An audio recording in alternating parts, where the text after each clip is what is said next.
ನನು ಅಥಾಪಿ ನ ಹರೇ ಸರ್ವಶಬ್ದ ವಾಚ್ಯತ ಅಣುಭಾಷ್ಯದ ತತ್ವಮಂಜರಿಯಲ್ಲಿ 199ನೇ ಗದ್ಯ ಭಾಗ ಇದು.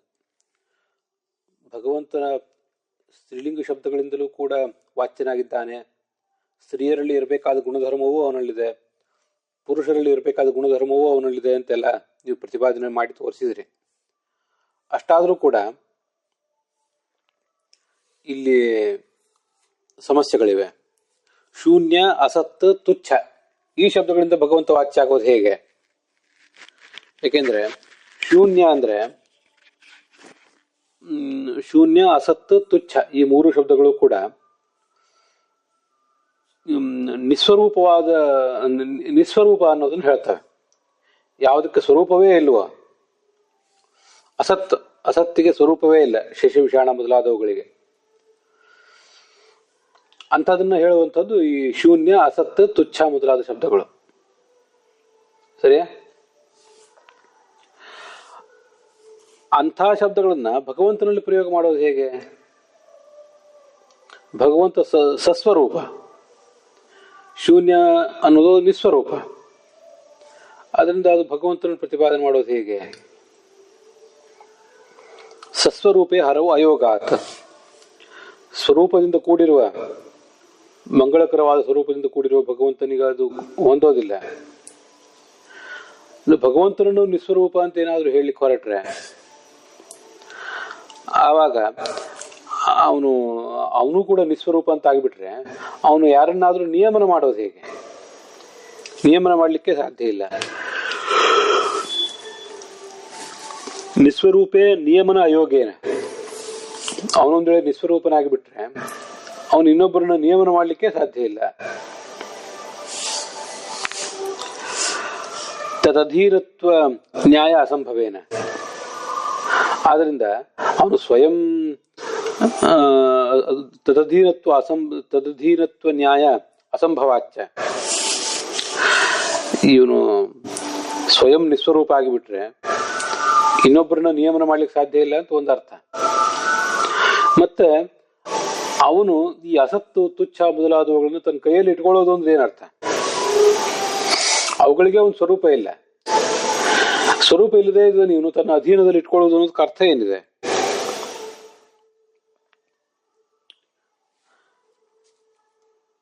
ಶೂನ್ಯಾದಿಗಳು ಪರಮಾತ್ಮನಿಗೆ ಅಧೀನವಾದ್ರಿಂದ ಪರಮಾತ್ಮ ಶಬ್ದದಿಂದ ವಾಚ್ಯ ಅಂತನೂ ಹೇಳಲಿಕ್ಕೆ ಬರೋದಿಲ್ಲ. ಬೇರೆ ಎಲ್ಲಾದ್ರೂ ಹೇಳ್ಬೋದು, ಘಟ, ಪಟ ಮೊದಲಾದವುಗಳು ಅವನ ಅಧೀನ ಆದ್ರಿಂದ ಅವನು ಘಟ ಶಬ್ದ ವಾಚ್ಯ. ಯದಧೀನ ಯಸ್ಯ ಸತ್ತ ತತ್ ತಚ್ಛಬ್ದೇನ ಉಚ್ಯತೆ ಅಂತ ಭಾಗವತ ತಾತ್ಪರ್ಯದಲ್ಲಿ ಬಂದಿದೆ. ಆ ಥರ ಹೇಳ್ಬಹುದು. ಆ ಥರದ್ದು ಯಾವಾಗ ಹೇಳ್ಬಹುದು ಅಂದ್ರೆ ಅದಕ್ಕೊಂದು ಅಸ್ತಿತ್ವ ಇದ್ರೆ, ಅದಕ್ಕೊಂದು ಸ್ವರೂಪ ಇದ್ರೆ. ಅದಕ್ಕೆ ಒಂದು ಸ್ವರೂಪ ಇಲ್ಲ ಅಂದಮೇಲೆ ಅದು ಏನನ್ನಾದ್ರೂ ಹೇಗೆ ಹೇಳಲಿಕ್ಕೆ ಸಾಧ್ಯ? ಅದಕ್ಕೊಂದು ಸ್ವರೂಪವೇ ಇಲ್ಲ ಅಂತಂದ್ಮೇಲೆ ಅದು ಪ್ರತಿಪಾದನೆ ಮಾಡ್ಲಿಕ್ಕೆ ಅಂಥ ವಸ್ತು ಭಗವಂತನ ಅಧೀನ ಆಗೋದು ಸಾಧ್ಯ ಇಲ್ಲ. ಇತ್ಯತಃ ಪ್ರಾಪ್ತಂ. ಈ ಒಂದು ಪ್ರಶ್ನೆಗೆ ಉತ್ತರ ರೂಪವಾಗಿ ಏತೇನ ಸರ್ವೇ ವ್ಯಾಖ್ಯಾತಾಹ ಅನ್ನುವ ಮಾತು ಹೊರಟಿದೆ. ಈ ಒಂದು ಶಬ್ದವನ್ನು ಸಮನ್ವಯ ಮಾಡಿ ತೋರಿಸಿದ್ರಿಂದ ಎಲ್ಲಾ ಶಬ್ದಗಳನ್ನು ಕೂಡ ನಾವು ಸಮನ್ವಯ ಮಾಡಿ ತೋರಿಸಿದ ಹಾಗೇನೆ ಆಗ್ತದೆ. ಸರ್ವೇ ವ್ಯಾಖ್ಯಾತಾಹ, ಎಲ್ಲಾ ಶಬ್ದಗಳು ಕೂಡ ವ್ಯಾಖ್ಯಾನಿಸಲ್ಪಟ್ಟಿವೆ. ತದರ್ಥ ಶೂನ್ಯಮೇವ ಚ, ಪ್ರಕೃತಿ ಶೂನ್ಯಮೇವ ಚ. ಅವನೇ ಪ್ರಕೃತಿ ಶಬ್ದವಾಚ್ಯನೂ ಆಗಿದ್ದಾನೆ, ಶೂನ್ಯ ಶಬ್ದವಾಚ್ಯನೂ ಆಗಿದ್ದಾನೆ. ಇತ್ಯಾದ್ಯನ್ಯತ್ರ ನಿಯತೈರಪಿ ಮುಖ್ಯತಯೋಜಿತಃ ಶಬ್ದೈರಿತಿ.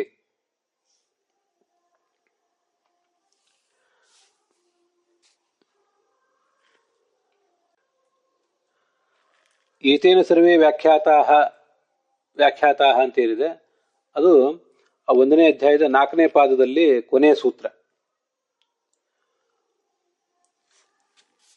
ಏತೇನ ಸರ್ವೇ ಶೂನ್ಯಾದಿ ಶಬ್ದಾಹ ಅಪಿ ವ್ಯಾಖ್ಯಾತಾಹ. ಶೂನ್ಯ ಮೊದಲಾದ ಶಬ್ದಗಳನ್ನು ಕೂಡ ನಾವು ವ್ಯಾಖ್ಯಾನ ಮಾಡಿ ತೋರಿಸಿದಂತಾಯಿತು.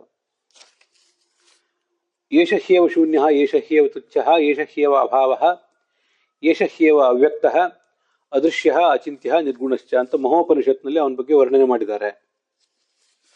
ಆದ್ರಿಂದ ಅವನೇ ಶೂನ್ಯ, ಅಸತ್, ತುಚ್ಛ ಮೊದಲಾದ ಶಬ್ದಗಳಿಂದಲೂ ವಾಚ್ಯನಾಗಿದ್ದಾನೆ.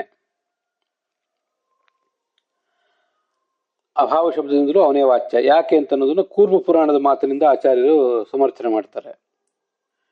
ಶಮೂನಂ ಕುರುತೆ ವಿಷ್ಣು ಅದೃಶ್ಯ ಸನ್ ಪರಸ್ವಯಂ ತಸ್ಮಾತ್ ಶೂನ್ಯ ಇತಿ ಪ್ರೋಕ್ತಃ ತೋದನಾತ್ ತುಚ್ಛ ಉಚ್ಯತೆ. ಇದು ಅದರ ಅರ್ಥ ವಿವರಣೆ ಮಾಡಿರೋದು.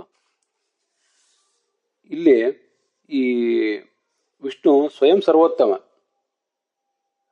ಸರ್ವೋತ್ತಮನಾದರೂ ಕೂಡ ಅನ್ಯರ ಸುಖವನ್ನ ತನ್ನ ಸುಖಕ್ಕಿಂತ ಕಡಿಮೆಯನ್ನಾಗಿ ಮಾಡ್ತಾನೆ. ಶ ಅಂದ್ರೆ ಸುಖ, ಅದನ್ನ ಊನಂ ಕುರುತೆ ಸಣ್ಣದನ್ನಾಗಿ ಮಾಡ್ತಾನೆ.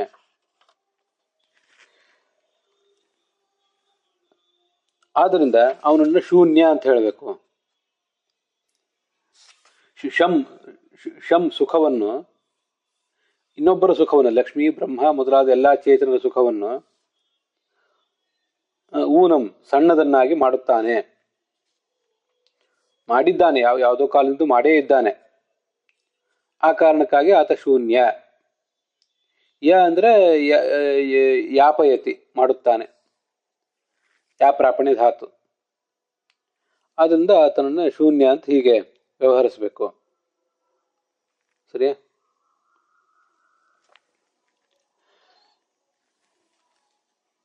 ಮತ್ತೆ ಅವನು ತುಚ್ಛ ಯಾಕೆ ಅಂತಂದ್ರೆ, ಅವನು ದುರ್ಜನನಿಗೆ